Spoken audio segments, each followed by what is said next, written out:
बिस्मिल्लाहिर्रहमानिर्रहीम, this is Aamna. Today we will discuss about Russia Ukraine crisis.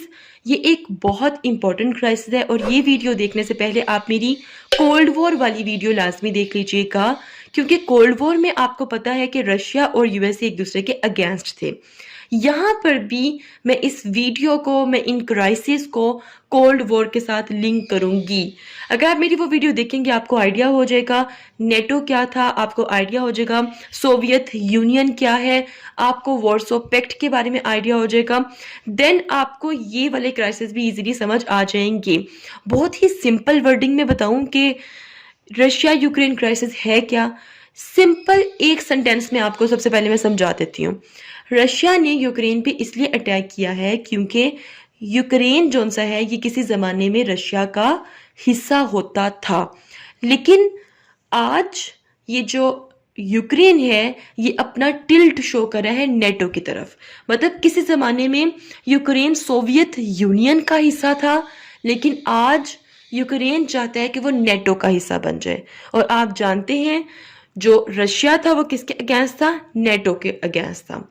So Russia ये कभी भी नहीं चाहेगा कि यूक्रेन जो है वो नेटो का हिस्सा बन जाए। बस पूरी जंग जो है वो इसी बात पे हो रही है कि किसी तरह यूक्रेन नेटो का हिस्सा ना बने। ठीक है, ये मैंने आपको सिंपल करके बता दिया है। अब हम जरा डिटेल में पढ़ लेते हैं। रशिया यूक्रेन इनका आपस में क्या रिश्ता है? यूक्रेन रशिया का हिस्सा था, लेकिन जैसे ही सोवियत यूनियन टूटा तो क्या हुआ, बहुत से कंट्रीज इंडिपेंडेंट हो गए, आज़ाद हो गए। उनमें से यूक्रेन भी एक ऐसा मुल्क था जो कि आज़ाद हो गया। किससे? रशिया से। क्लियर हो गया। लेकिन वो कहते हैं ना कि जो तारीख के जो जख्म होते हैं ना वो कभी भी नहीं भुलाए जाते। यही काम रशिया के साथ हुआ है। रशिया ये मान ही नहीं रहा कि यूक्रेन जो है वो एक अलग मुल्क है। उसको ऐसा लगता है कि यूक्रेन अभी भी हमारा ही हिस्सा है। ये बहुत नाइंसाफ़ी हुई है जो यूक्रेन को अलग कर दिया है। रशिया चाहता है कि अभी भी जो यूक्रेन है हमारे साथ जुड़ जाए और ये बिल्कुल भी अपना टिल्ट शो ना करे नेटो की तरफ। क्लियर? सो 1997 में जख्मों पे, रशिया के जख्मों पे नमक तब छिड़का गया जब यूक्रेन और नेटो में एक कमीशन सेटअप हुआ। 1997 में क्या हुआ? NATO Ukraine commission setup. ये कमीशन क्यों सेटअप हुआ? ताकि नेटो और यूक्रेन की जो दोस्ती है वो मजीद आगे बढ़ाई जाए और यूक्रेन नेटो का हिस्सा बन जाए। ये चीज़ रशिया को किसी सूरत एक्सेप्टेबल नहीं थी। रशिया ने कहा कि भाई मैं ऐसा नहीं होने दूंगा, क्योंकि अगर ऐसा हो गया तो यूक्रेन जो है वो रशिया के साथ एक लॉन्ग बॉर्डर शेयर करता है और इस तरह रशिया की सॉवरेनिटी को, उसकी सिक्योरिटी को थ्रेट बढ़ जाएगा। रशिया ऑलरेडी बहुत ज़्यादा थ्रेट्स में है, बहुत ज़्यादा प्रेशर में है, वो मैं आपको आगे बताती हूँ। देन 1 मई 2004 में क्या हुआ है? ये एक बहुत बड़ा इवेंट हुआ है कि 10 कंट्रीज यूरोपियन यूनियन का हिस्सा बन गई। 2004 में 10 कंट्रीज यूरोपियन यूनियन का हिस्सा बन गई। इससे रशिया का क्या लिंक है? लिंक ये है कि ये जो 10 कंट्री यूरोपियन यूनियन का हिस्सा बनी हैं ये पहली कम्युनिस्ट कंट्रीज थी, तो अब ये वेस्टर्न साइड पे चली गई हैं। मतलब पहले ये रशियन की तरफ थी और अब ये वेस्टर्न साइड पे चली गई हैं। तो ये जो 10 कंट्रीज थी ये फॉर्मर कम्युनिस्ट कंट्रीज थी। इनके नाम मैंने यहाँ पर लिख दिए हैं। क्रिपियास, सिजाक Republic, Estonia, Hungary, Latvia, Lithuania, Poland, माल्टा, स्लोवाकिया, स्लोवेनिया। ये वो 10 कंट्रीज हैं जो कि 2004 में यूरोपियन यूनियन का हिस्सा बन गई। अब इनमें 3 बाल्टिक स्टेट्स हैं, मतलब एक एस्टोनिया, एक लेटविया और एक लिथुआनिया। इनको बाल्टिक स्टेट्स क्यों कहते हैं? क्योंकि ये भी बॉर्डर्स शेयर करती हैं किसके साथ? रशिया के साथ। मतलब रशिया के बिल्कुल साथ साथ एस्टोनिया, लिथुआनिया और लिथुआनिया है। मतलब कि रशिया एक साइड से पूरी तरह वेस्टर्न पावर से थ्रेट में है। मतलब जो ये वाले बॉर्डर्स हैं वो रशिया को एक तरह से थ्रेट कर रहे हैं क्योंकि वो वेस्टर्न साइड के हैं। दूसरी तरफ अगर हम जाएं तो रशिया के आता है, अगर मैं रशिया की लेफ्ट साइड पे आऊं तो आपको ये तीनों स्टेट्स नजर आएंगे जो कि इस टाइम वेस्टर्न साइड पे हैं। अगर मैं रशिया के राइट साइड पे जाऊं तो वहां पर जापान है, वो भी नेटो का एक मेजर पार्टिसिपेंट है। इसके अलावा नेटो का जो बॉर्डर है वो फिनलैंड के साथ भी मिलता है और जो फिनलैंड है वो भी नेटो का एक मेंबर है, चाहे वो एक्टिव मेंबर ना हो बट मेंबर तो है। अब जो रशिया है वो बहुत बुरी तरह घिर चुका है, ब्लॉकेड हो चुका है वेस्टर्न कंट्रीज से या यूरोपियन कंट्रीज से, मतलब कि लेटविया भी, लिथुआनिया भी, एस्टोनिया भी, जापान भी, फिनलैंड भी, सब।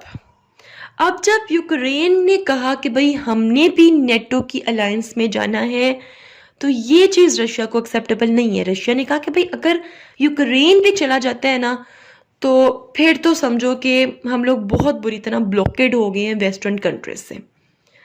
डेफिनेटली उस पर बहुत ज़्यादा प्रेशर रशिया पे, तो रशिया किसी सूरत नहीं चाहता कि यूक्रेन जो सा है ये नेटो का हिस्सा बने या नेटो का मेंबर बने।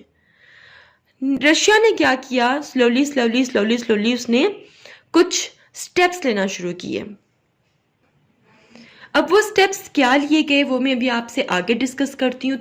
In 2017, Ukraine parliament even adopted a legislation, और इस लेजिस्लेशन में ये बताया गया कि यूक्रेन की फॉरेन पॉलिसी का एक मेजर ऑब्जेक्टिव ये भी है कि हम नेटो का हिस्सा बने। देन इन 16 दिसंबर 2021 एक मीटिंग हुई, किसमें, नेटो के चीफ में और प्रेसिडेंट यूक्रेन में। मतलब पूरी कोशिशें चलती रही हैं, अभी भी चलती जा रही हैं कि किसी तरह यूक्रेन नेटो का हिस्सा बन जाए, और यूएस और इसके अलावा सारी जो यूरोपियन स्टेट्स हैं वो पूरी तरह सपोर्ट कर रही हैं कि किसी तरह नेटो का यूक्रेन हिस्सा बन जाए। लेकिन ये चीज़ रशिया को बिल्कुल भी एक्सेप्टेबल नहीं है। रशिया के जो प्रेसिडेंट हैं पुतिन, उन्होंने यूएस के प्रेसिडेंट को कॉल की, वीडियो कॉल की, और उन्हें कहा कि भाई किसी तरह आप हमें गारंटी दें कि यूक्रेन नेटो का हिस्सा नहीं बनेगा। इसके अलावा पुतिन ने बहुत से दूसरे मुल्कों के प्रेसिडेंट, प्राइम मिनिस्टर्स को भी कॉल की, ब्रिटिश के प्राइम मिनिस्टर को कॉल की, फ्रांस के प्रेसिडेंट को कॉल की, इसके अलावा फिनलैंड के प्रेसिडेंट को कॉल की, और सबसे यही गारंटी लेने की कोशिश की कि यूक्रेन नेटो का हिस्सा नहीं बनेगा, अदरवाइज मैं अटैक कर दूंगा यूक्रेन पे। बट सबने एक ही जवाब दिया कि यूक्रेन एक सॉवरियन स्टेट है, एक इंडिपेंडेंट स्टेट है, उसको पता है कि उसने किसके साथ जाना है और किसके साथ नहीं जाना, हम कुछ नहीं कर सकते। देन पुतिन ने कहा कि ठीक है, मैं भी फिर डायर मेथड्स यूज करूंगा, और सिविल वॉर पुतिन ने स्टार्ट करवा दी यूक्रेन में। कैसे, अब आप आ जाए मैप में, अब हम जरा ये समझते हैं। ऑलरेडी मैं आपको मैप लास्ट वीडियो समझा चुकी हूँ कि यूक्रेन जो है इसके राइट साइड पे रशिया है और इसके लेफ्ट साइड पे आपको यूरोपियन यूनियन नजर आएंगी, मतलब कि वो स्टेट्स नजर आएंगी। अब पुतिन ने क्या किया कि यूक्रेन के ही एक हिस्से में, इस एरिया में बेसिकली आपको दो प्रोविंसेस नजर आएंगे, एक लुहांस्क और एक डोनेट्स्क। ठीक है, इन दोनों जगह पे सिविल वॉर स्टार्ट करवा दी पुतिन ने। क्यों स्टार्ट करवाई भाई, आपको पता है, क्योंकि यूक्रेन नेटो का हिस्सा बनना चाह रहा है, इसलिए। अब यहाँ पर बेसिकली वो लोग रहते थे जो चाहते थे कि हम रशिया का दोबारा से हिस्सा बन जाएं, इसलिए यहाँ पर सिविल वॉर स्टार्ट करवाना इतना मुश्किल नहीं था। इस सिविल वॉर की वजह से तकरीबन कोई 14,000 लोग यहाँ पर मारे जा चुके हैं। मैं आपको क्लियर कर दूं कि ये जो जगह है ये यूक्रेन का ही हिस्सा है। यहाँ पर अब जो फोर्स है उनको सेपरेटिस्ट फोर्सेस कहते हैं। क्यों सेपरेटिस्ट कहते हैं? क्योंकि यहाँ पर जो लोग हैं वो चाहते हैं कि हम यूक्रेन से अलग होकर रशिया का हिस्सा बन जाए, और यूक्रेन में जो फोर्सेस हैं उनको हम यूक्रेन फोर्सेस कहते हैं। क्यों यूक्रेन फोर्सेस कहते हैं? क्योंकि वो चाहती हैं कि हम यूरोपियन यूनियन का हिस्सा बन जाए, नेटो का हिस्सा बन जाएं। अब वो लोग जो इस एरिया में रहते हैं उनको हम कहेंगे प्रो रशिया, ठीक है, और वो लोग जो कि इस एरिया में रहते हैं उन्हें हम कहेंगे प्रो यूरोप। प्रो रशिया को पूरी की पूरी सपोर्ट हासिल है रशिया की, और इसके अलावा प्रो यूरोप को पूरी सपोर्ट हासिल है वेस्टर्न यूरोप की। बिसाइड दिस जो पुतिन है इसने जो बॉर्डर है यूक्रेन के साथ वहां पर मिलिट्री बिल्डअप भी कर दी है। पूरी सप्लाई लाइन प्रोवाइड की गई है, टैंक्स रेडी, तकरीबन 1 लाख से ज्यादा सोल्जर्स यहाँ पर खड़े कर दिए गए हैं। ये जो मिलिट्री बिल्डअप की है रशिया ने, ये सिर्फ ईस्टर्न बॉर्डर पर नहीं की, बल्कि ये नॉर्थ और नॉर्थ ईस्टर्न बॉर्डर्स सब पर मिलिट्री एस्टैब्लिश कर दी है रशिया ने। And Russia is shown itself ready to go to war. और रशिया ये पहले भी कर चुका है 2014 में। रशिया ने 2014 में भी यूक्रेन के एक हिस्से में इंटरवेन किया था। अब रशिया यहाँ पर जो कुछ भी कर रहा है, जो यूएस है वो भी खामोश नहीं बैठ रहा, वो भी डिफरेंट इकोनॉमिकल सैंक्शंस लगा रहा है रशिया पे और उसको धमकियां दे रहा है कि भाई अगर आपने कुछ ऐसा किया, अगर आपने सोचा कि आप यूक्रेन पे अटैक करेंगे, सो यू हैव टू पे फॉर इट। अच्छा जी, अब यहाँ पर मैं आपको एक बात क्लियर कर दूं कि सारा का सारा जो खौफ है, जो डर है, जो प्रेशर है, वो सिर्फ रशिया के लिए नहीं है, बल्कि पर जो यूएस का बहुत अच्छा दोस्त, जिसे बेस्ट फ्रेंड कहते हैं, यूएस का जो बेस्ट फ्रेंड है इंडिया, वो तकरीबन रशिया के साथ $600 मिलियन की डील साइन कर रहा है। India signs trade and arms deal with Russia during Putin visit to New Delhi. ये 6 दिसंबर 2021 में हो चुका है। अब यहाँ पर एक ये भी क्वेश्चन रेज होता है कि क्या यहाँ पे भी यूएस उस तरह ही सैंक्शंस लगाएगा इंडिया पर जिस तरह उसने टर्की पर वेपन्स के लिए सैंक्शंस लगाई थी। वेल, यूएस हमेशा आपको पता है अपने फायदे को ही देखता है।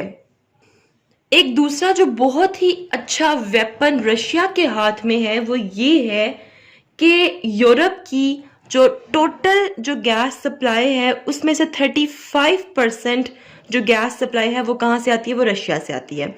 और रशिया इस लिहाज से यूरोप के लिए इम्पोर्टेंट है और वो जितनी भी पाइपलाइन है वो सारी की सारी यूक्रेन से होकर गुजरती हैं।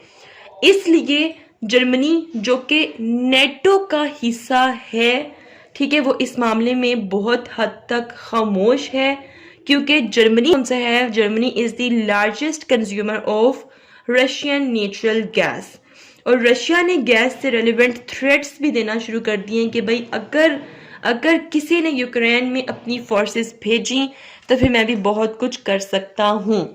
तो ये है जी Russia Ukraine crisis. Hopefully you understand. If you have any question, do write your questions in comment section below and hit the like and subscribe button if you haven't yet. मिलते हैं जी next hot issue के साथ। Until then मुझे अपनी दुआ में याद रखिएगा। Stay tuned and Allah Hafiz.